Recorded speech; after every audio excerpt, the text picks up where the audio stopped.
ప్రార్థనలో మనం జ్ఞాపకం చేసుకున్నట్లు గడిచిన కాలంలో మనం బలహీన పడినటువంటి మానవులను దేవుడు బలపరిచినటువంటి విధానాలను చూసి ఉన్నాం. అలాగే నిరుత్సాహపడినటువంటి వ్యక్తులను దేవుడు ఎలా డీల్ చేస్తాడు, అలాగే నిరుత్సాహపడిన వ్యక్తులు ఎలా స్పందించాలి, ఎలా మనం మరలా జయ జీవితంలోనికి వెళ్ళాలి అన్నటువంటి విషయాలు నిర్గమకాండం 6వ అధ్యాయము అన్వయములో భాగంగా నేర్చుకున్నాం. మరి 2 ఈ నిర్గమకాండము అన్వయంలో ఉన్నాయి. ఆ 2 విషయాలే ఈరోజు మనం ధ్యానం చేస్తూ ఉంటున్నాం. అందులో చివరి 2 విషయాలేంటంటే, ప్రజలు శుభవార్తను ఎందుకు స్వీకరించలేరు? నాడు ఇశ్రాయేలు సమాజం ఎంతగా దేవుడు దగ్గరగా వస్తూ ఉన్నా, చేతులు చాచి ఉన్నా గూడా, వాళ్ళు కొన్ని కారణాలను బట్టి తృణీకరించారు. అవి ఎందుకలాగా? అలాగే ఈనాటి కాలంలో గూడా అనేకులు సువార్తను ద్వేషిస్తున్నారు. క్రీస్తును కాదనుకుంటున్నారు.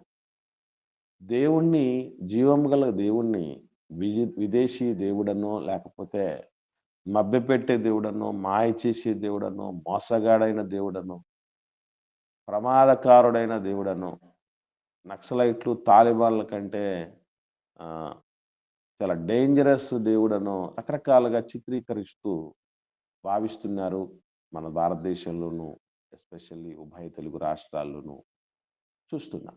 ఎందుకలా చేస్తున్నారు? ప్రజలు ఎందుకలా మారుతారు అన్నటువంటి విషయం. అట్లాగే మనకు ఆదికాండములోను, నిర్గమకాండములోను మరికొన్ని చోట్ల దినవృత్తాంతముల గ్రంథాల్లోను, క్రొత్త నిబంధన ప్రారంభంలోను వంశావళుల గురించి దేవుడు రాయించి ఉన్నాడు. దానిని మన జీవితాలకు ఎలా అన్వయం చేసుకోవాలి? ఈ 2 విషయాలు మనం నేర్చుకుంటాం.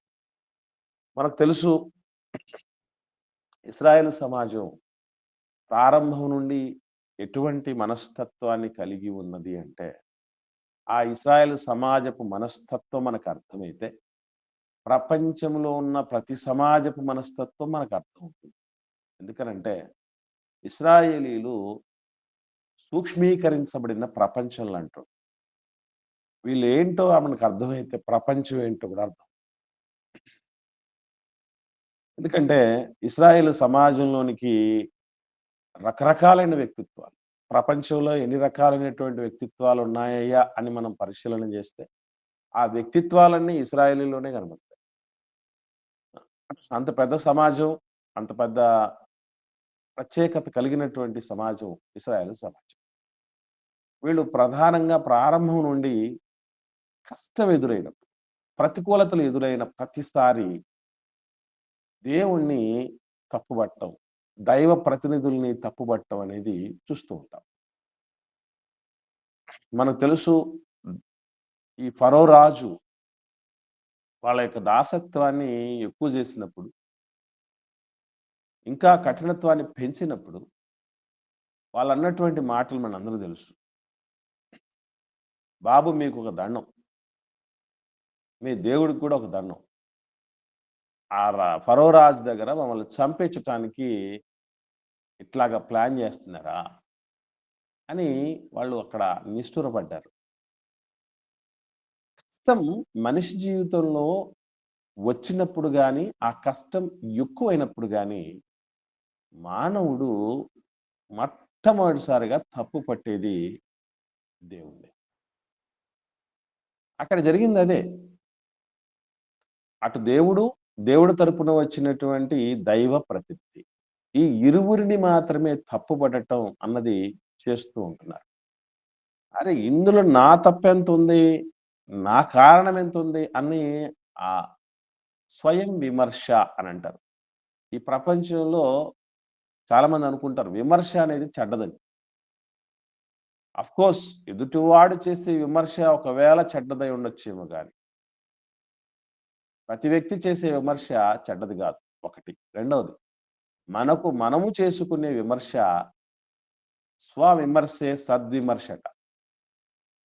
కాబట్టి వేరే వాడు ఎవరో విమర్శించటం కాదు. మనల్ని మనమే విమర్శించుకోవటం అన్నది చాలా ఉత్తమమైనటువంటి పని.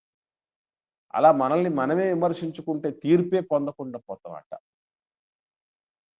అందుకే నేనేం చేస్తూ ఉంటానంటే, నేను రాసిన పాటల్ని నేను ఎక్కువ వింటూ ఉంటా.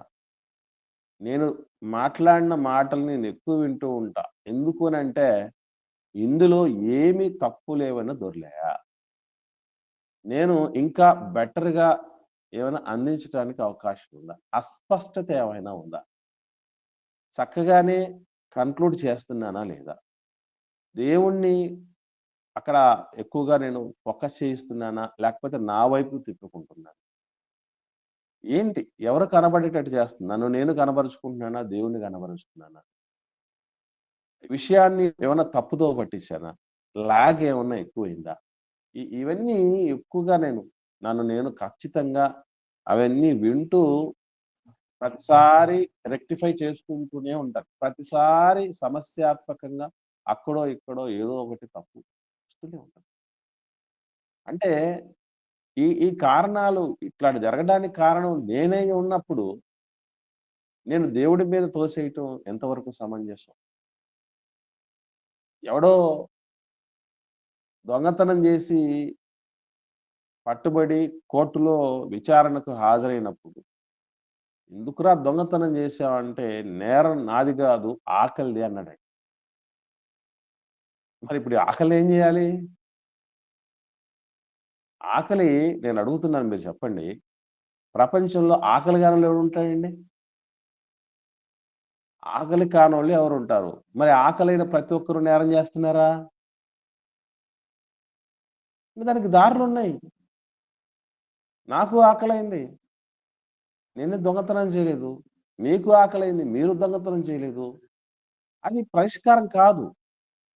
అట్లాగే మనిషి కష్టం వచ్చిన ప్రతిసారి ఏం జేస్తారు? ఇదిగో న నిర్గమకాండం 6 అధ్యాయంలో 9 వచనంలో జనాలేమన్నారండి? ఒకసారి చదువుదాం ఆ మాటని.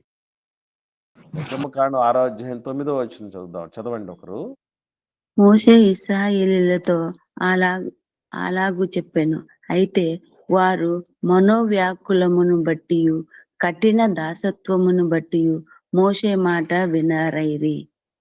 2 విషయాలు చెప్తున్నారండి ఇక్కడ. ఎందుకు మాట వినరు? పెద్దల మాట, మరి ముఖ్యంగా దైవ ప్రతినిధుల మాట అంటే దేవుడి మాటే. దేవుడి మాట అంటే దేవుడిని పట్టించుకోకపోవటం. దేవుడిని పెడచెవిన పెట్టడం. దేవుడిని ఖాతరు చేయకపోవటం అని అర్థం. ఎందుకలా చేస్తారు అంటే 2 విషయాలొస్తున్నాయట. వాళ్ళకు మనోవ్యాకులం ఉంది. దేవుడి సన్నిధికొస్తున్నటువంటి వాళ్ళు మనోవ్యాకులంతో వస్తే దేవుడి మాటలు ఎక్కవు. సెలైను మనిషి పూర్తిగా ఔట్ ఆఫ్ కంట్రోల్, పూర్తి డేంజరస్ స్టేజ్‌లో ఉన్నాడని ఎప్పుడు చెప్తాం తెలుసా అండి? బాడీలోకి సెలైన్ ఎక్కకపోతే. మీకు తెలుసా ఎవరికైనా ఐడియా ఉందా అట్లా? సెలైన్ అనేది బాడీలోకి ఎక్కడం లేదనుకోండి. ఎక్కడికి పంపిస్తున్నారు? ఆహారానికి, సెలైన్‌కి తేడా తెలుసండి ఎవరికైనా? ఆహారానికి ఈ సెలైన్ ఎక్కిస్తారు కదా! బాటిల్ ఎక్కిస్తాం కదా మనం బాడీలోకి. దానికి ఆహారానికి తేడా తెలుసా ఎవరికైనా? తెలుసు సార్. ఏంటమ్మా తేడా చెప్పండి? అంటే మనం ఆహారం అంత ఎనర్జీ సెలైన్‌లో వస్తుంది సార్. అలా కాదండి. అలా కాదు. ఇక్కడ ఆహారం ఆహారం అంటే తింటాంనా లిక్విడ్ రూపంలో వెళ్తుందన్నా సెలైన్. ఓకే. ఇంకొంచెం క్లారిటీ ఒకసారి గుర్తుపెట్టుకోండి. ఆహారం మనం తిన్న తర్వాత దాదాపు అది రక్తంలో ఎనర్జీగా కలిసిపోవటానికి కొన్ని గంటలు పడుతుంది. గంటలు పడుతుందన్నా. ఇది డైరెక్ట్‌గా శక్తి. వెరీ గుడ్ అమ్మా. సెలైన్ అన్నది డైరెక్ట్‌గా బ్లడ్‌లోకి వెళ్ళిపోతుందన్నమాట. నరాల్లో ఏమున్నాయి? నరాల్లో ఏముంది? ఏముందండి నరాల్లో? రక్తం ఉంది. అంటే డైరెక్ట్‌గా రక్తంలోనికి ఎనర్జీ అనేది పంపటం అనేది జరుగుతుంది. అంటే ఒక మాటలో చెప్పాలంటే ఇన్‌స్టాంట్ ఎనర్జీ. ఇప్పుడు ఇన్‌స్టాంట్ ఎనర్జీ డైరెక్ట్‌గా రక్తంలోకి ఎక్కిస్తూ ఉన్నా అక్కడికి లోపలికి ఎక్కట్లేదు అనంటే మనం అర్థం చేసుకోవాలి. ఏమని? అయిపోయింది. అయిపోయింది సంగతి. దేవుడి మాట ఏమండి కొన్ని సందర్భాల్లో సెలైన్ లాంటిది. సెలైన్ లాంటిది. ఈ సెలైన్ కూడా ఎక్కనేటువంటి వాళ్ళు కొంతమంది ఉంటారు. అలాంటి వాళ్ళు మనోవ్యాకులంతో బాధపడేవాళ్ళు. మనిషికి మనోవ్యాకులం రకరకాల కారణాలతో వస్తుంది. అందులో ముఖ్యంగా ఎక్స్‌పెక్టేషన్స్ గుర్తుపెట్టుకోండి. మర్చిపోకండి. ఎక్స్‌పెక్టేషన్స్ అనేటటువంటివి మనోవ్యాకులానికి మూల కారణం. నేను అడుగుతున్నాను మీరు చెప్పండి. ఏదన్నా ఎక్స్‌పెక్ట్ చేస్తేనేనండి ఆ ఎక్స్‌పెక్ట్ చేసిన దాన్ని రీచ్ కాకపోయినా, అనుకున్నంత జరగకపోయినా మనకు మనోవ్యాకులం మొదలైంది. నేను ఒకసారి తెలంగాణలో అనుకుంటాను ఒక ఇన్సిడెంట్ చూసా. అమ్మాయి బోరున ఏడుస్తోంది. ఆ అమ్మాయి 10థ్ క్లాసు పాస్ అయిన పాప. పాస్ అవ్వటం కాదు, ఫస్ట్ క్లాస్‌లో పాస్ అయ్యి. ఫస్ట్ క్లాస్‌లో పాస్ అవ్వడం కాదు, డిస్టింక్షన్‌లో పాస్ అయ్యి. డిస్టింక్షన్‌లో పాస్ అవ్వటం కాదు, స్టేట్ సెకండ్ వచ్చింది. స్టేట్ సెకండ్ వచ్చిన పాప కూడా ఏడుస్తోంది. ఎందుకంటారు? ఫస్ట్ ర్యాంక్ ఇంకా రాలేదండి. అంటే ఎక్స్‌పెక్టేషన్ ఏం పెట్టుకునింది? ఫస్ట్ ర్యాంక్ అనేది ఎక్స్‌పెక్ట్ చేసింది. అది రాకపోవడాన్ని బట్టి సెకండ్ ర్యాంక్ అయినా వచ్చిందిలే పోలేదు అనుకునేటువంటి సంతృప్తి లేకుండా పోయింది. ఇశ్రాయేలీలు ఎట్లాంటి మనస్తత్వం, వాళ్ళతో పాటు మన మనస్తత్వం ఎలాంటిదంటే, ఏదైనా ఒక శుభవార్త చెప్పగానే మనకు వెంటనే అది మనకు జరిగిపోవాలనుకుంటాం మనం. ఫర్ ఎగ్జాంపుల్ ఎవరన్నా ప్రేయర్ చేస్తారు. మన హెల్త్ బాలేదండి, లేదా మన ఇంట్లో కండిషన్స్ బాలేవు, ప్రేయర్ చేశారు. చేసిన వెంటనే ఏమనుకుంటాం? జరిగిపోతుంది జరిగిపోయింది. వాళ్ళు దైవజనులు కాబట్టి, వాళ్ళు దేవుడి చేత నడిపించబడేవాళ్ళు కాబట్టి, వీళ్ళకు మంచి సాక్ష్యం ఉంది కాబట్టి, వాళ్ళు చేస్తే జరిగిపోద్ది. ఇంతకు వాళ్ళు చెప్పారా? లేకపోతే దేవుడేమన్నా చెప్పాడా? మనమే అనుకున్నామా అది? మనమే అనుకున్నాం. మనమే అనుకున్నాం. మనకేంటంటే మనిషి ఆలోచనలు చాలా ఫాస్ట్‌గా ఉంటాయటండి. మీకు తెలుసో తెలీదో? ఈ ప్రపంచంలో చాలా వేగమైంది ఏంటట తెలుసా మీకు? మనసున్న చాలా మానవ మనస్సే. మనస్సుకు మించిన వేగం లేదటండి. అంత వేగంగా అది థింక్ చేస్తా ఉంటదట. మనం గూడా ఇక్కడ వింటూ ఉండగా వేరే థింక్ చేస్తా ఉంటాం. తెలుసా మీకు? అట్లాగే ఒక ప్రశ్న అడుగుతూ ఉండగానే వెంటనే వెళ్ళిపోద్దట మెదడు. చక చక చక చక ఆన్సర్స్ శోధిస్తూ, శోధిస్తూ టక్‌మని ఆన్సర్ అందించడానికి ప్రయత్నం చేస్తా ఉంటదట. అవి మనసు అనేది అంత ఫాస్ట్ ఉంటుంది. ఏవండీ? మనోవ్యాకులం అన్నటువంటిది మనం మనసులో పెట్టుకొని, దేవుడి మాటలు వినడానికి వచ్చినప్పుడు సెలైను గూడా ఎక్కనటువంటి పరిస్థితులకు వెళ్ళిపోతాం. ఎంత శ్రేష్టమైనవైనా, ఎంత శక్తివంతమైనవైనా, ఎంత మేలు మనకిచ్చేటివైనా, మనకున్న దాసత్వాన్ని నుంచి విడుదల చేసేవైనా గూడా అవి మనకు ఎక్కవు. ఏదో ఒకటి మనసు కలిగి ఉంటాం. దేవుడి దగ్గరకొచ్చేటప్పుడు కూడా సమ్ ఎక్స్‌పెక్టేషన్స్ వస్తారు. ఈరోజు ఏదో అద్భుతం జరిగిపోతుంది. ఏదో సాధించడం జరుగుతుంది. ఏదో విషయం టర్న్ అయిపోద్ది. ఎవరైనా మనకు చెప్పారా? దేవుడు ఎప్పుడైనా చెప్పాడా? ఒక్కసారి నా సన్నిధికొస్తే మొత్తం టోటల్ చేంజ్ అయిపోద్దని. దేవుడు ఎప్పుడు చెప్పలేదు. చెప్పకపోయినా మనం అనుకుంటాం. ఆ రోజు యోనా ఏమనుకున్నాడండి? మనకంటే అతీతుడు గదా! ప్రవక్త గదండీ ఆయన. గొప్పవాడని చెప్పబడ్డాడు యేసు ప్రభువు వారి చేత. యోనా గారు సైతం ఏమనుకున్నారటండి? నువ్వు క్షమించేస్తావు. నాకు తెలుసది. వాళ్ళేమో పశ్చాత్తాపపడతారు. నువ్వేమో క్షమించేస్తావు. ఈ మాత్రం దానికి మధ్యలో నన్ను వాడుకుంటావు. ఏంటి ప్రభువా ఇది? నాకు ఆల్రెడీ తెలుసు నువ్వు ఎట్లా సంధిస్తావని. ఏమండి? ఇది ఆల్రెడీ ముందుగానే ప్రెడిక్ట్ చేయటం అనేటటువంటిది జరుగుతూ ఉంటుంది. అది తప్పు. ఇంక మోజెసు తర్వాత అహరోన్ ఇద్దరు వచ్చేసారు ఇక తిరిగేలేదు అన్నటువంటి ఆలోచనలో ఉండిపోయారు ప్రజలు. అయిపోయిందిరా మన పరిస్థితి పూర్తిగా ఇంక బయటకొచ్చేస్తాం అనేటువంటి ఆలోచన. కాబట్టి ఎక్స్‌పెక్టేషన్స్ ఎప్పుడైనా గుర్తుపెట్టుకోండి. దేవుడి మీదైనా, మనిషి మీదైనా ఎవరైతే జీరో ఎక్స్‌పెక్టేషన్స్ కలిగి ఉంటారో వాళ్ళు ప్రశాంతంగా ఉంటారు. ప్లస్ మరి ముఖ్యంగా భక్తిలో ఉన్నతంగా ఎదుగుతారు. Zero expectations. మరి ఎక్స్పెక్టేషన్స్ ఎవరి మీద ఉండాలి? అది కూడా చెప్తాను. ఎక్స్పెక్టేషన్స్ ఉండవలసింది ఎవరి మీద అంటే మన మీద. మన మీద భక్తిలో ఎదుగుతామన్న ఎక్స్పెక్టేషన్స్ ఉండాలి. ఉంటాయా మనకి ఎప్పుడైనా అట్లాగా? నేను అడుగుతున్నాను, ఫ్రాంక్గా చెప్పండి. నేను భక్తి తాలూకు ఎక్స్పెక్టేషన్స్ కొన్ని పెట్టుకున్నాను అన్న వాళ్ళు ఎంతమంది ఉన్నారు ఇక్కడ లైన్లో? నేను కొన్ని టార్గెట్స్ పెట్టుకున్నానండి, భక్తి తాలూకు టార్గెట్స్ నాకు నేను పెట్టుకున్నానండి అన్నవాళ్ళు ఎంతమంది ఉన్నారు? మనం బేసికల్లీ భక్తిలో మనకై మనం టార్గెట్స్ పెట్టుకోండి. అది తప్ప ఎదుటోళ్ళ మీద టార్గెట్స్ పెట్టుకుంటాం, దేవుడి మీద ఎక్స్పెక్టేషన్స్ పెట్టుకుంటాం, అందరి మీద ఎక్స్పెక్టేషన్స్ పెట్టుకుంటాం. మన మీద మనకు జీరో ఎక్స్పెక్టేషన్. ఇస్రాయల్ ప్రజలు కూడా ఏ ఎక్స్పెక్టేషన్స్‌లో లేరండి వాళ్ళు, తెలుసా మీకు? మేము కూలీ నాలి చేసుకుంటున్నాం, దాసత్వంలో ఉన్నాం, మా తిండి మాకు పడేస్తున్నాడు, మా కుటుంబం మాకుంది, మేము భార్య బిడ్డలతో సంతోషంగా ఉన్నాం. చాల్లేదు అనుకున్నారు. వేరే ఎక్స్పెక్టేషన్స్ లేవు వాళ్ళకి. ఒకవేళ ఉన్న ఎవరి మీద ఉన్నాయి? ఆ దేవుడి మీదో, మానవుడి మీదో, సాటి మానవుల మీదో ఉన్నాయి తప్ప వీళ్ళ మీద వీళ్ళకి లేవు. సేమ్ టు సేమ్ మనం కూడా అంతే. అది తప్పు. దానివల్ల మనిషికి మనోవ్యాకులము తప్పదు. ఒకటి. రెండవది దాసత్వం. ఏదో ఒక దాసత్వంలో ఉంటారు. ప్రజలు కూడానండి. ప్రజలు కూడా ఇదే పరిస్థితి. ఇప్పుడు ఎందుకు యాక్సెప్ట్ చేయట్లేదు? సువార్తను ఎందుకు యాక్సెప్ట్ చేయట్లేదు? ఎందుకు అడ్డుకుంటున్నారు? కరపత్రకు చించేయటం గాని, బైబిల్‌లు కాల్చేయటం గాని, దేవుడి బిడ్డల్ని కొట్టటం గాని, పేడ జల్లేసి అవమానపరచటం గాని, పోలీసులు అప్పగిస్తాం. నిన్నెవడు మత ప్రచారం చేయమన్నాడు? నీకెవడు పర్మిషన్ ఇచ్చాడు? ఈ విషయాలన్నీ ఇదిగో మా దగ్గర గాదు. అదిగో అక్కడ మాదిగోళ్ళున్నారు. వాళ్ళ దగ్గరికి పోయి చెప్పుకోండి. మా దగ్గర కాదురా మీరు చెప్పేది అని ఇన్ని ఎందుకు మాట్లాడుతున్నారంటే గుర్తుపెట్టుకోండి. వీళ్ళు గూడా దేవుడి మీదనో, సాటి మానవుడి మీదనో సమ్ ఎక్స్‌పెక్టేషన్స్ కలిగినటువంటి వ్యక్తులు.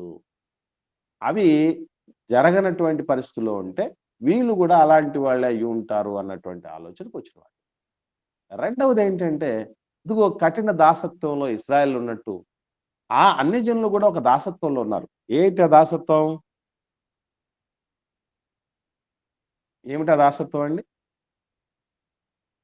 పాపమనే కాడు. పాపమనే దాస్యమే అంతే. వెరీ గుడ్ అమ్మా. పాపమనే దాస్యంలో ఉన్నారు. కాబట్టి ఆ దాస్యం సంగతేంటంటే ఇక్కడ మీరు గమనించండి. సరే, ఇశ్రాయేలీయులు కఠిన దాసత్వంలో ఉన్నారు గదా! మరి దాన్నేమన్నా ఎదిరించారా? మీరు చెప్పండి. ఎదిరించారా?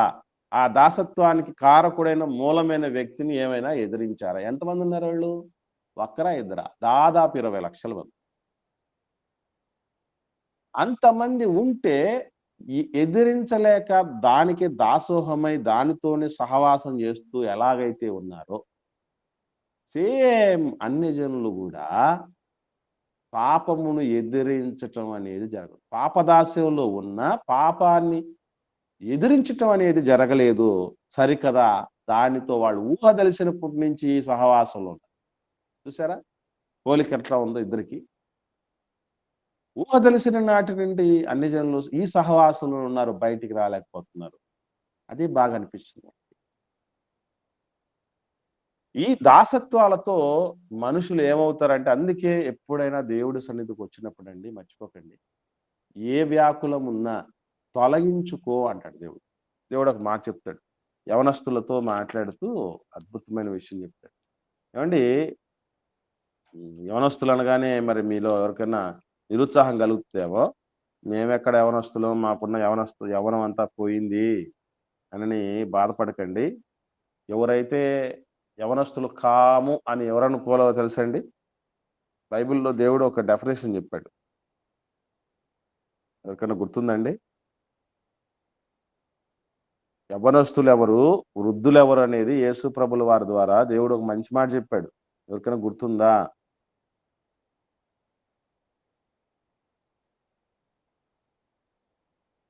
ఎవ్వరికి తమ గుర్తులేదు. రెక్క రెక్కలు చాపి చేతులు ఎగురుదు చాచి. కానీ అది గుర్తు ఓకే ఓకే రాలేనా సరే. అలాగే అలాగే అమ్మా, గుర్తొచ్చింది, నాకు గుర్తుందమ్మా. అక్కడికి చాలా మంచిగా చెప్పారమ్మా. ఎందుకంటే ఎవరు మాట్లాడకపోయినా మిగతా ఎవరి పిల్లలకి పని చాలా వాళ్ళు చేసుకునే వాళ్ళని యవనస్తులు అంటారు. వెరీ గుడ్, వెరీ గుడ్ నాన్న. ఇప్పుడు చేతులు చాచి నన్ను ఎక్కడికండా తీసుకెళ్ళండి రా బాబు అని ఎవరైతే అంటారో వాళ్ళు వృద్ధులు అట. నీవు వృద్ధుడమైనప్పుడు నీ చేతులు నువ్వు చాస్తావు, నీవు ఇష్టపడని చోటకి వాళ్ళు తీసుకెళ్తారు అని చెప్పాడు. ఇప్పుడు నేను అడుగుతున్నాను, మీలో ఎంతమంది వృద్ధులు ఉన్నారు ఇక్కడ? మీలో వృద్ధులు ఎంతమంది ఉన్నారండి జాయిన్ అయిన వాళ్ళు? ఎవరు లేవు. అంటే మనం ఎవరు చెప్పండి ఇప్పుడు? యవనస్తులమే. యవనస్తులం. మన కూడికలే యవనస్తులు కూడికలు, మర్చిపోకండి. మనం యవనస్తులం అండి. వృద్ధుని ఎప్పుడు అనుకోవాలంటే ఏజ్ని బట్టి కాదు. కొంతమందికి 40 ఏళ్ళలోనే చేతులు దాచేవాళ్ళు ఉంటారు, వాడు వృద్ధుడే కింద లెక్క. వాడు 80 ఏళ్ళ వయసు వరకు చేతులు దాచకుండా తన పని దాన్ని చేసుకుంటూ పోతాడు, వాడు యవనస్తుడి కింద లెక్కే. కాబట్టి యవనస్తుల మనస్సులో ఏముండకూడదని చెప్తున్నాడు దేవుడు. ఒకసారి ప్రసంగి గ్రంథం 11వ అధ్యాయము 10వ వచనం చూద్దాం. 10వ వచనం చదవండి. ప్రసంగి గ్రంథం 11వ అధ్యాయం 10వ వచనం.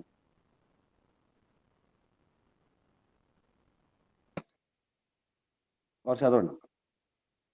లేత వయసును నడిప్రాయమును గతించిపోవునవి గనుక నీ హృదయములో నుండి వ్యాకులమును తొలగించుకొనుము, నీ దేహమును చెరుపుదాన్ని తొలగించుకొనుము. ఎవరిని చెరిపేస్తుందటండి వ్యాకులం? నేను అడుగుతున్నా, చెప్పండి. ఇక్కడ ఆన్సర్ ఉంది.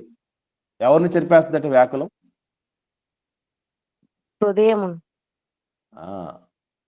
హృదయమున్న ప్రతి ఒక్కరిని, హృదయమున్న ప్రతి ఒక్కరిని జరుపుతుంది, దేహాన్ని చెరిపేస్తుంది. ఏమంటే దేహం అంటే ఎంత ప్రేమ అండి మనకి. దేహం అంటే ఎంత ప్రేమ అంటే, తలనొప్పి వస్తే వచ్చిందిలే అని వదిలేస్తామా? జెండు బామైనా రాస్తాం, డాక్టర్ బామైనా రాస్తాం, అమృతాంజనైనా రాస్తాం, రోలానని వచ్చింది అదైనా రాస్తాం, ఇంకెక్కడ కుదరకపోతే డాక్టర్ గారిని సంప్రదిస్తాం, అద్దాలు పెట్టుకోవాలని చూస్తాం, ఎన్నెన్నో చేయాలని చూస్తాం కదండి. చిన్న తేడా వచ్చిందంటే అసలు తట్టుకోలేము. వృద్ధాప్యపు ఛాయలు వచ్చి తల మీద తెల్ల వెంట్రుకలు వచ్చాయనుకోండి, ఏం చేస్తాం? ఊరుకుంటావా? ఏం చేయాలనుకుంటారండి? రంగు వేసుకుంటాను. రంగు వేయాల్సిందే, లేకుంటే ఒప్పుకోదు. తెల్ల వెంట్రుకలు వచ్చాయి, ఎవరు చూసినా ఆంటీ అంటున్నారు, అంకుల్ అంటున్నారు, అవ్వ అంటున్నారు, తాత అంటున్నారని బాధ. దేహాన్ని చెడిపేటటువంటి పరిస్థితి ఏదైనా ఉంటే తట్టుకోలేను అన్నప్పుడు, నిజంగా అన్నిటికంటే ఎక్కువ డ్యామేజ్ చేసి చెడిపోయేటటువంటివి ఇవి వ్యాకులాలు. ఈ ప్రపంచంలోనే అత్యంత ప్రమాదకరమైన కులం ఏంటో తెలుసా? అత్యంత ప్రమాదకరమైన కులం ఏంటో తెలుసా అండి ఎవరికైనా? ఎవరు మాట్లాడట్లేదు. వ్యాకులమే. అన్ని కులాల్లో ప్రమాదకరమైన కులం వ్యాకులం. అది చాలా చాలా కుంగదీస్తుంది మనం. అందుకే వ్యాకులాన్ని తెచ్చిపెట్టుకున్నది ఎవరు? మనమే కాబట్టి మనమే తీసేసుకోవాలి.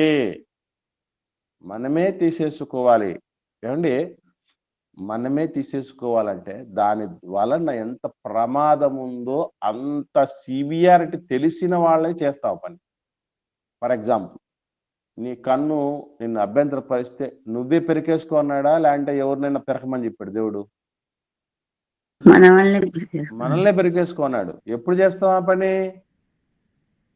అమ్మో ఇది ఎంత ప్రమాదకరమైందా, నా దేహంలో ఉన్న పర్లేదు తీసిపడేయాలి దీన్ని అన్నంత పరిస్థితి. అంటే చేసే డ్యామేజ్ తీవ్రతను సూచిస్తుంది నువ్వు తీసేసుకో అన్నమాట, మర్చిపోకండి.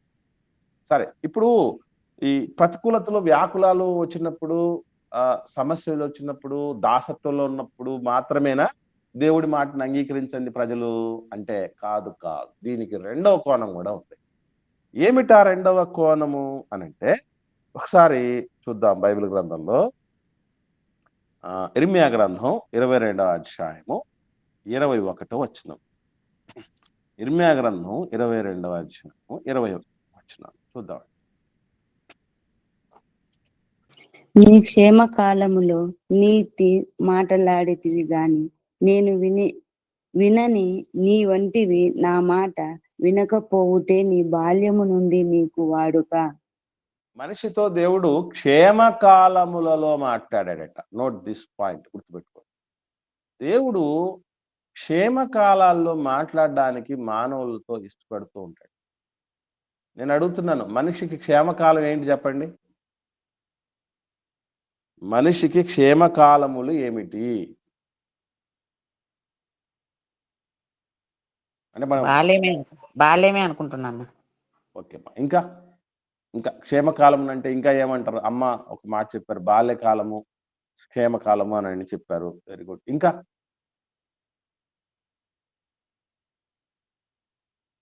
క్షేమకాలములు అంటే అసలు మనకి ఏంటి, అసలు దాని అర్థం ఏంటి? ఆ క్షేమకాలాల్లో మనం ఉన్నామా లేమా అని ఎలా తెలిసేది? మనము సమస్య లేకుండా ఆరోగ్యంగా ఉన్నప్పుడు అట్లా అనుకుంటున్నాను. Okay, right. ఇక్కడ మనం గుర్తుపెట్టుకోండి, క్షేమకాలము అనినప్పుడు ఒకటి గుర్తుపెట్టుకోండి. మానవుడిది క్షేమకాలము ఎప్పుడు అని అంటే ఒకటేనండి, తన చేతుల కష్టంతో సంపాదించుకుని తింటున్న కాలం క్షేమకాలం. క్షేమకాలం అనంటే మానవుడు కష్టించి ఎవరి నోరు పట్టకుండా, ఎవరిని బాధ పెట్టకుండా, ఎవరిని హింస పెట్టకుండా, ఎవరిని దోచుకోకుండా సంపాదించుకుని తినే కాలం అండి క్షేమకాలం అంటే. ఆ క్షేమకాలములలో దేవుడు మనతో మాట్లాడడానికి సిద్ధపడతాడట. ఎందుకనంటే బాగున్నప్పుడు ఎక్కువగా వినడానికి అవకాశం ఉంది. క్షామకాలం అంటే క్షామము అనేది ఉంది కదా, అంటే కరువు కాలం. మనకు ఇరుకుల ఇబ్బందులు వచ్చినప్పుడు ఖాతరు చేయలేదంటే అవకాశం ఉంది, ఎందుకంటే దాంతో కుంగిపోయి ఉన్నాం కాబట్టి ఇబ్బంది అనుకుంటా. క్షేమకాలములో వచ్చి మాట్లాడుతూ ఉన్నా కూడా మనిషి ఏం చేస్తున్నాడంటే వినడం లేదట. ఇదేంటండి ఇది? ఎప్పుడు వింటాడు మనిషి? ఎప్పుడు వింటాడండి?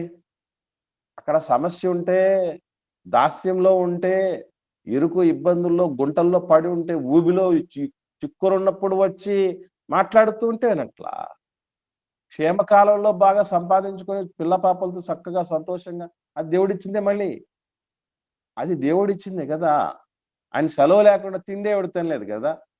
ఆయన సెలవే లేకపోతే ఈ వాతావరణాలు, ఈ అనుకూలతను ఏది అనుభవించలేం కదా. మరి అటువంటి ఆయన క్షేమకాలంలో వచ్చి మాట్లాడుతూ ఉన్నా కూడా వినట్లేదేంటి? ఏంటిది? ఎప్పుడు బాగుపడతారు మన మానవుడు? కాబట్టి మనం గుర్తుపెట్టుకోవాల్సిన విషయం ఏంటంటే, అందుకే దేవుడు ఎప్పుడు అంటాడు, నేను ఎవరి విషయంలో సంతోషపడతాను అని ఆయన మాట్లాడుతూ అతిశయించటం అనేటటువంటిది ఒక మాట చెప్తాడండి. ఒకసారి చూద్దాం. ఇదే ఇర్మియా గ్రంథం 9వ అధ్యాయము 23, 24 వచనాలు. ఇర్మియా గ్రంథం.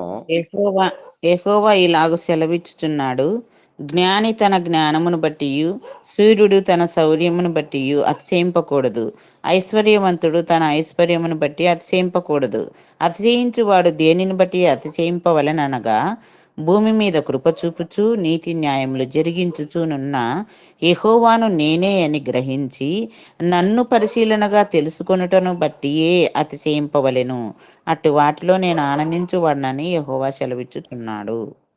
ఇక్కడ మీరు గమనించండి, మంచి అద్భుతమైనటువంటి విషయాలు దేవుడు చెప్తున్నాడు. అందులో ఒక విషయం ఏంటంటే, ఎవరిని తెలుసుకుంటే మనిషి అతిశయించాలట అంటే, భూమి మీద కృప చూపిన వ్యక్తి ఎవరు? ఫస్ట్ క్వశ్చన్ నంబర్ 1, భూమి మీద మన మీద కృప చూపించే వ్యక్తులు ఎవరు? క్వశ్చన్ చేసుకోవాలి. కృప చూపటం అంటే ఏంటి అర్థం? వాస్తవంగా మనం స్టేట్ ఫస్ట్ ర్యాంక్ తెచ్చుకుంటే ప్రైజ్ ఇవ్వటం కాదు గొప్ప సంగతి. 0 మార్కులు తెచ్చుకుంటాం చూసారా, అప్పుడు ప్రైజ్ ఇవ్వడం కృప. స్టేట్ ఫస్ట్ ర్యాంక్ తెచ్చుకుంటే ప్రైజ్ ఇవ్వటం అది ప్రతిభకు పట్టం కట్టడం, కృప కాదు అది. అది మనకు మనం సాధించుకున్నాం. ఏమీ సాధించుకోలేక 0 తెచ్చుకున్నాం. అయినా కూడా స్టేట్ ఫస్ట్ ర్యాంక్ ఇచ్చారనుకోండి. దట్ ఈస్ కాల్డ్ కృప. నేను అడుగుతున్నాను, యోగ్యులు కాకుండా అయోగ్యులను సైతం ఆదరించి, ఆనందింపజేసి, అందలమెక్కించిన దాఖల భూమి మీద ఎవడికుంది? ఎందుకు పనికిరానోళ్ళు అని తెలిసిందండి మనకి మన గురించి. వేస్ట్ ఫెలోస్ అండి వీళ్ళు. అస్సలు దేంట్లోనూ నమ్మకస్తులు కాదండి. దొంగలండి వీళ్ళు, దుర్మార్గులండి, వేషధారులండి అని మన గురించి తెలిసిందనుకోండి ఎవరికైనా కావచ్చు భూమి మీద. మరి వాళ్ళు మనల్ని అయినా పర్వాలేదు, వీళ్ళు నేను ప్రేమిస్తాను, వీళ్ళు నేను ఆదరిస్తాను, వీళ్ళు నేను కనికరిస్తాను, వీళ్ళతో సహవాసం చేస్తానని ఎవరైనా అనుకున్న వాళ్ళు ఉన్నారా? మీకేమైనా అనిపించిందా పలానోళ్ళు పలానోళ్ళు? కొన్ని సందర్భాల్లో మనకి అనిపిస్తుంది అందరికంటే ఎక్కువగా అమ్మా నాన్నలు ఆ విధంగా ప్రేమిస్తారేమో. కానీ వాళ్ళు కూడా ఒకానొక సమయాన చేతులెత్తేస్తారు.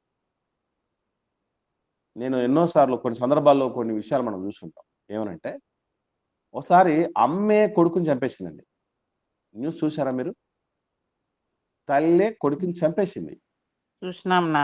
ఒక్కసారి ఏమన్నా ఎంతో మంది ఉన్నారు. ఎన్నోసార్లు ఇలా జరిగాయి.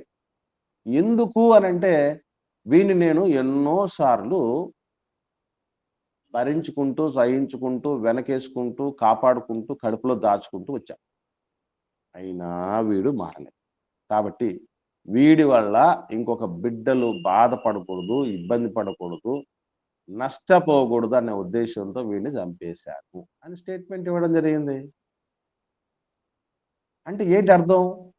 భూమి మీద కృప చూపించే వాళ్ళు లోకములో ఎల్లవేళలా ఉండరు. కానీ ఒక్క ఆయన ఉన్నాడు. అది భూమి మీద కృప చూపించేవాడు ఎవరంటే దేవుడట. అందులో మాత్రమే కాదు, నెక్స్ట్ క్వాలిటీ ఉంది. అదేంటంటే నీతి న్యాయాలు జరిగించేవాడు. ప్రపంచంలో ప్రతి మనిషి విషయంలో ఒక మాట వినపడుతుంది ఎప్పుడో ఒకసారి. ఏమని? ఎందుకండి ఇంత అన్యాయంగా మాట్లాడతారు అనుంటారా లేదా మా గురించి? ఖచ్చితంగా మనం అనింటాం లేదా?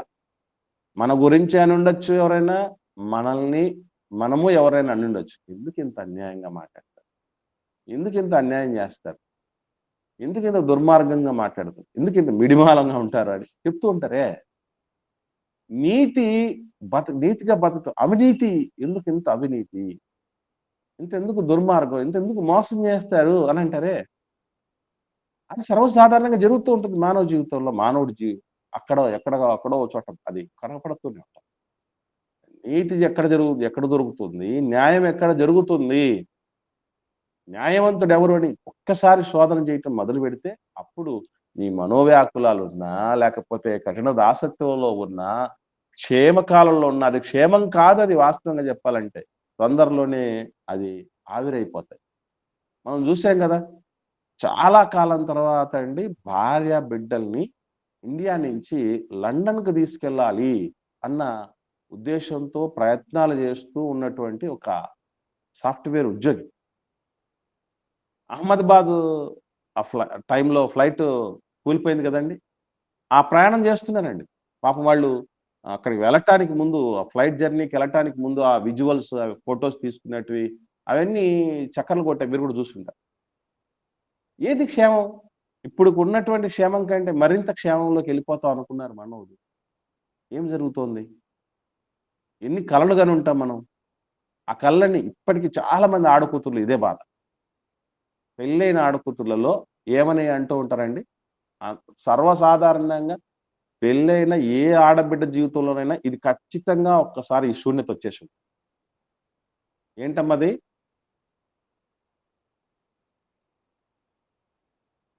అమ్మ వివాహమైన సహోదరి మళ్ళీ చెప్పండి, మాట్లాడండి. ఏదో అనుకొని వచ్చి ఉంటారు, ఏదో జరుగుతోంది. అవునా? నిజమే.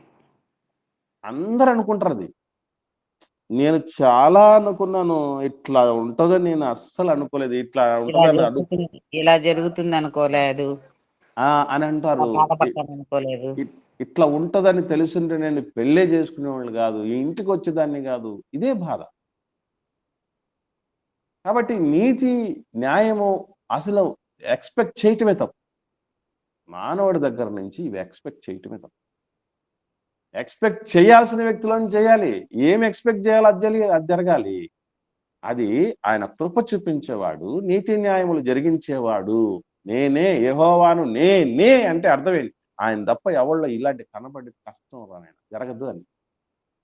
అలా తెలుసుకోవాలి. ఏ కాలంలో ఉన్నా, క్షేమ కాలంలో ఉన్నా, క్షేమ కాలంలో ఉన్నా, గుంటలో పడి ఉన్నా,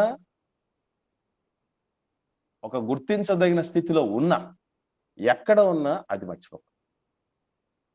కాబట్టి ఇది ప్రాముఖ్యమైనది.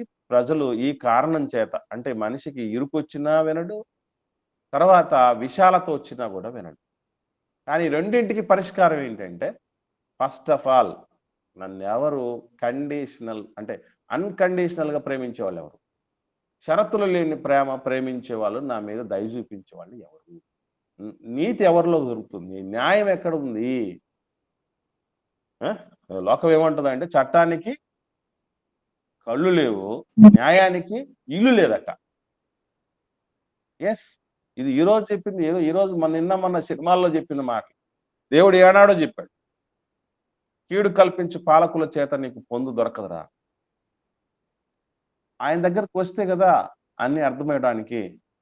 కాబట్టి ప్రియులరా, ఇది కారణం, ఇది పరిష్కారం. ఇక చివరి విషయం ఉంది, అన్వయం. అదేంటంటే అసలు వంశావళుల ప్రస్తావన దేవుడు ఎందుకు చేశాడు? మనం దాన్ని ఎలా అన్వయించుకోవాలంటారు చెప్పండి? మనకెందుకు, ఎలా అన్వయించుకోవాలి దాన్ని? వంశావళుల గురించి కొంత ఇన్ఫర్మేషన్ మనం గత కాలంలో నేర్చుకున్నాం ధ్యానం చేసేటప్పుడు. అదన్నా గుర్తుందా? ఎందుకు ఏర్పాటు చేశాడు దేవుడు అనేది చెప్పాం కదా, అది ఎవరికైనా గుర్తుందండి? ఎవరు మాట్లాడలేదు. వంశావళులను దేవుడు ఎందుకు అక్కడ ఏర్పాటు చేశాడు, ఎందుకు చెప్తున్నాడు, మధ్య మధ్యలో ఎందుకు జ్ఞాపకం చేస్తున్నాడు అనేది వాళ్ళ పితరుల గురించి తెలుసుకోవడానికి. వెరీ గుడ్ అమ్మా. అసలు అంటే వాళ్ళు చరిత్రలో ఉన్నవాళ్ళ, లేకపోతే ఏమైనా వాళ్ళు మిత్త అంటే కల్పించబడిన వాళ్ళ, చరిత్రలో ఉన్నవాళ్ళ? ఊరికే చెప్తున్నారా, ఉన్నారా లేదా? అది ఇది సత్యమా అసత్యమా? గుర్తింపు కోసం. వెరీ గుడ్ అమ్మా. అది వరకు నేర్చుకున్నాం మనం. కానీ ఇంకా లోతుల్లోనికి మనం వెళ్ళగలిగితే, మీరు ఒక్క విషయం గుర్తుపెట్టుకోండి. మనం అందరూ మన పితరులు అందరిని వేసి ఒకరిలోకి వెళ్తే చివరికి వెళ్ళిపోయాం అనుకోండి, ఎవరు వస్తారండి? దేవుడు వస్తాడు. మా మానవుల్లో అయితే చివరిగా ఆదాము హవ్వలు వస్తారు. ఆదాము గారిలోకి హవ్వను వెళ్ళగలిగితే, ఆదాము గారిని కూడా దేవుళ్ళని పంపగలిగితే, మన ఆరిజిన్ ఎక్కడ? దేవుడు. అందుకే లూకాసు వార్తలో ఏమని ఉంటుంది మనకి? ఆదాము దేవుని కుమారుడు అని. అంటే వంశావళులన్నీ ఒక్క మూలంలోనికి వెళ్ళాలి. అది చాలా మంది అటండి, మీకు తెలుసు తెలీదు, నా వంశంలో ఎవరైనా గొప్పోళ్ళు ఉన్నారా, చరిత్రకారులు ఎవరన్నా ఉన్నారా, చరిత్ర సృష్టించిన వాళ్ళు ఉన్నారా, ఖ్యాతి గడించిన వాళ్ళు ఉన్నారా అని కొంతమంది అదే పనిగా రీసెర్చ్ చేస్తున్నారట. లక్షలు కోట్లు ఖర్చులు పెట్టి రీసెర్చ్ చేస్తున్నారట. మా పూర్వీకులు ఎక్కడెక్కడ ఉన్నారు, ఎవరు తెలుసు వీళ్ళ గురించి, మా వాళ్ళ గురించి, మా వంశంలో ఎవరన్నా అంత గొప్పలు ఎవరన్నా ఉన్నారు. అయ్యయ్యో, మనం ఇప్పుడున్నటువంటి వాళ్ళలో ఏ గొప్పలు లేకపోయినా ఏం బాధపడాల్సిన పని లేదు. మన మూలము అసలు గొప్ప అంటే డెఫినేషనే ఆయన. ఆ మూలమే మన దేవుడు. మన వంశం పేరేం పేరు తెలుసా ఏమండి? దేవుని బిడ్డల వంశం పేరేంటి తెలుసా అండి? ఎవరన్నా చెప్పండి. పరిశుద్ధులు. ఇంకా చెప్పండి. మన వంశం పేరేం పేరంటే ఏర్పరచబడిన వంశం. ఇంకా ఇంకమ్మా, రాజుల రాజులైన దేవుని ఉమ్, సొత్తైన ఓకే. ఇదంతా ఒక ఎత్తు అయితే చూద్దాం. లూకాసు వార్త యేసు ప్రభు ఆ, ఆయన ఇంటి పేరు, ఆయన వంశం, వీటన్నిటి గురించి మనకు తెలిసింది ఎట్లా అంటే ఆయన దావీదు వంశం అని మాత్రమే కదా. ఏమండి, అబ్రహాం కుమారుడిని, దావీదు కుమారుడని, యూదా గోత్రం అని, ఇశ్రాయేల్ వంశం అని ఇది మాత్రం తెలుసు మనకి. కానీ యేసు ప్రభు వారికి వంశం పేరుంది. ఆ వంశం పేరు మనకు కూడా మనం తెచ్చుకోవాలి. చూద్దాం. లూకాసు వార్త 1వ అధ్యాయం 31, 32 వచనాలు. ఇదిగో నీవు గర్భము ధరించి కుమారుని కని ఆయనకు యేసు అను పేరు పెట్టుదువు. ఆయన గొప్పవాడై సర్వోన్నతుని కుమారుడు అనబడును. ప్రభువైన ఇప్పుడు చెప్పండి. దేవుడు చాలమ్మా, చాలక్క. ఇక్కడ దాన్ని చదివిన తర్వాత అక్కడ వంశం పేరు కనపడుతుంది. చెప్పండి చూద్దాం దాన్ని గమనించి. సర్వోన్నతుని వంశం. దేవుని కుమారుడు. ఇప్పుడు చిన్న ఎగ్జాంపుల్ చెప్తాను మీకు అర్థం కావటానికి.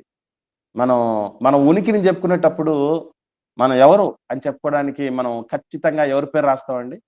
ఏమని చెప్తాం? రాసుకుంటాం. మన పేరు కింద అడ్రస్ రాస్తే అప్పుడు ఎవరు రాస్తాం చెప్పండి? Daughter of son of daddy పేరు రాస్తాం.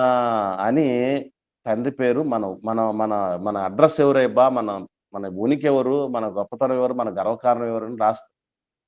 ఖచ్చితంగా ఆధార్ కార్డులు మీరు చెక్ చేసుకొని చూడండి. ఏముంటది మన ఆధార్ కార్డులో? తండ్రి ఉంటాడు. ఖచ్చితంగా అమ్మాయి అయితే డాటర్ ఆఫ్ అని ఉంటుంది, అబ్బాయి అయితే సన్ ఆఫ్ ఉంటుంది. అయితే అమ్మాయికి కొంచెం మారచ్చు. ఏమని అంటే వివాహిత అయితే వైఫ్ ఆఫ్ అని వస్తుంది. కానీ అబ్బాయికి మాత్రం, పురుషుడికి మాత్రం పెళ్లి అయినా కాకపోయినా సన్ ఆఫ్ అని నాన్న పేరే వస్తుంది. అంతేగాని హస్బెండ్ ఆఫ్ అని భార్య పేరు ముందైతే రాదు. కానీ ఇక్కడ మీరు ఏదైనా గుర్తుపెట్టుకోండి, మన ఇంటి పేరు ఏమని ఉండాలి అంటే వంశావళి ఏమి తెలియజేస్తుంది. వంశావళి మూలం ఏంటి అని అంటే మన మూలం దేవుడు. మరి ఆదాం గారి ఇంటి పేరు ఏంటి? మన అందరికి ఇంటి పేర్లు ఉన్నాయి కదండి. బాగుంది. ఆదాం గారికి ఇంటి పేరు ఉందా లేదా? దేవుని కుమార్ ఉంది, ఉంది. అబ్బో, ఆయనకున్న ఇంటి పేరు ఈ ప్రపంచంలో ఎవ్వరికీ లేనిది, అంత దగ్గరి పేరు, సన్ ఆఫ్ గాడ్ అని. Son of God. అంతకు మించినటువంటి ఐడెంటిటీ మానవుడికి అవసరం లేదండి. నేను అడుగుతున్నాను, మీరు చెప్పండి. ఇప్పుడు దేవుని కుమారులు లేదా దేవుని కుమార్తె అని నిరూపించుకోవటం ఎప్పుడు జరుగుతుంది అంటారు? అయిపోయిందా? మన ఇప్పుడు దేవుని కుమారులు అయిపోయామంటారా? చెప్పండి అమ్మా. ఆజ్ఞలను గైకొని ప్రవర్తించినప్పుడు దేవుని కుమారుడు. ఓకే, ఇంకా చెప్పండి.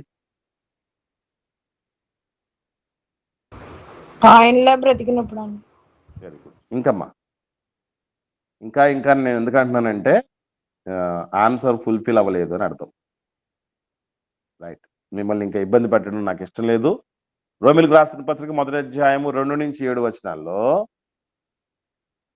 రోమిలకు రాసిన పత్రిక 1వ అధ్యాయం 2 నుంచి 7 వచనాల్లో మధ్యలో యేసు క్రీస్తు శరీరమును బట్టి దావీదు సంతానముగాను దొరికిందా?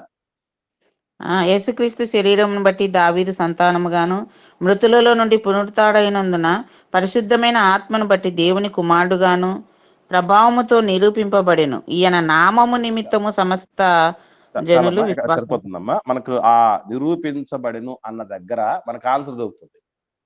చెప్పండి, ఎప్పుడవుతాం దేవుని కుమారులు దేవుని కుమార్తెలు చెప్పండి? పునరుద్ధానం. మృతుల్లో నుండి యేసుక్రీస్తు ప్రభుల వారి వలె పునరుత్థానమై దేవుడి దగ్గరికి చేరిపోయినప్పుడండి అసలు సిసలు దేవుని కుమారుడు దేవుని కుమార్తె ఏది, అప్పుడు నిరూపణ జరిగేది. ఇప్పుడు కొడుకులం కూతుర్లం మాత్రమే, ఎవరం కాదు. ఇప్పుడు మనం నిరూపించబడిన కూతుర్లము కాదు, నిరూపించబడిన కొడుకులం కాదు. ఒక మాటలో చెప్పాలంటే దేవుడు మన గురించి అనుకుంటూ ఉంటాడు. ఏమని? ముద్దుగా, నేనంటే బాగుండదు, మీరు ఎవరికైనా గుర్తొస్తే చెప్పండి. మన గురించి అయితే ప్రస్తుతం మన గురించి అయితే దేవుడు అనుకుంటూ ఉంటాడు. సర్లేండి, నా గురించి ఏమనుకుంటూ ఉంటాడో చెప్తాను మీకు. దొంగనా కొడుకీడు. కొడుకే. కొడుకే. కాకపోతే ఏ కొడుకు?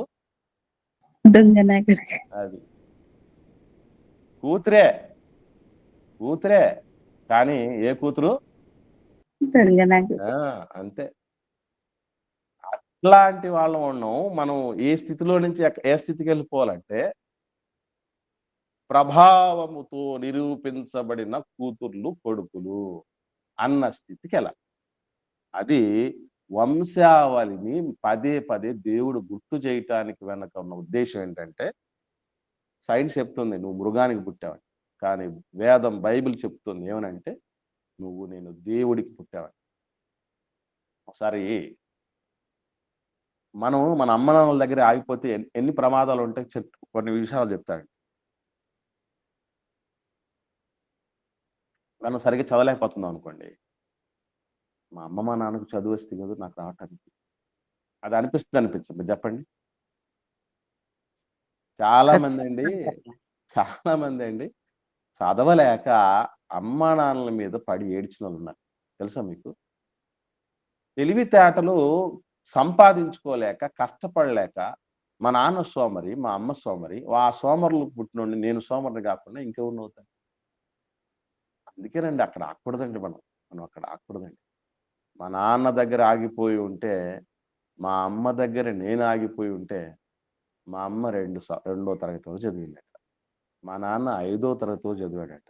మరి నేను? నేను చదువు చెప్తూ టీచర్ అయ్యా. చదువు చెప్పే టీచర్ అయ్యా. చదువు ఆపేసి ఉన్నారు మా నాన్న, మా అమ్మ. ఎందుకంటే వాళ్ళ దగ్గర నేను ఆగిపోలేదు. నేను వీళ్ళ కొడుకుని అన్న దానిలో ఆగలేదండి.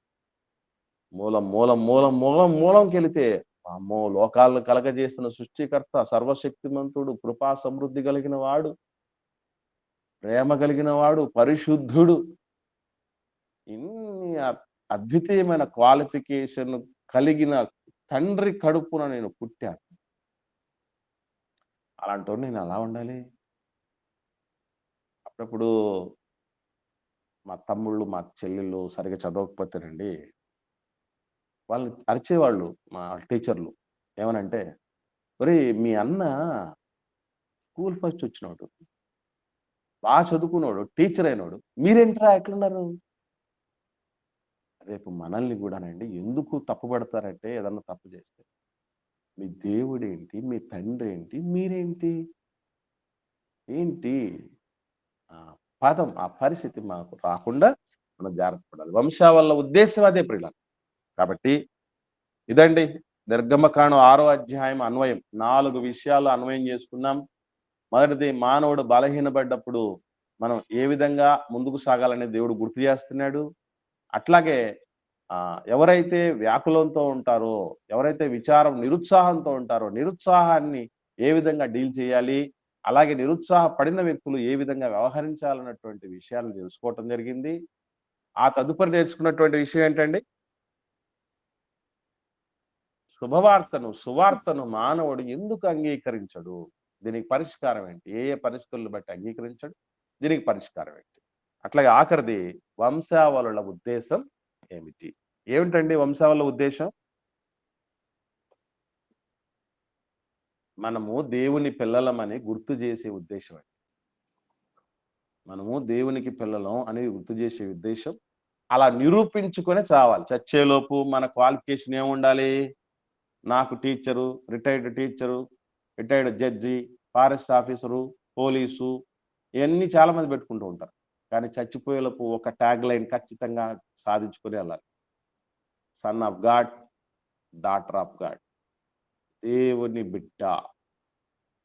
దానికి మించిన క్వాలిఫికేషను, దానికి మించిన ఇంటి పేరు మరొకటి లేదు.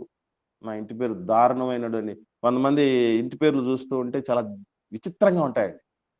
అయినా ఎవరు బాధపడకండి. అది అసలు కొసరి ఇంటి పేరు, అసలు ఇంటి పేరు కాదు. నేను మా రిలేటివ్స్ ఇంటి పేరు చూసా. ఆ ఇంటి పేరు ఎట్లా ఉంటుందంటే గోసి పాతలు పేరుందండి. అట్లా ఉంది. కాబట్టి అట్లాంటివి విన్నప్పుడు మనకి ఏమనిపిస్తుంది? ఒకరి ఇంటి పేరు కసు, కసు, ఈ గోస్పా ఇటువంటివి చూసినప్పుడు అర్రే చాలా బాధ అనిపిస్తుంది. చిచి మా ఇంటి పేరు చెప్పుకోవడానికి లేదు అని. ఏం బాధపడకండి. అసలు మన ఇంటి పేరు అసలుది అది అసలు కానే కాదు. మన ఇంటి పేరు దేవుని బిడ్డ అనేది. ఇంకెంతకంటే మించిన ఇంటి పేరు ఏముందండి ప్రపంచంలో? ఎవడికి ఉందండి? కాబట్టి దాన్ని మనం కాపాడుకోవాలి.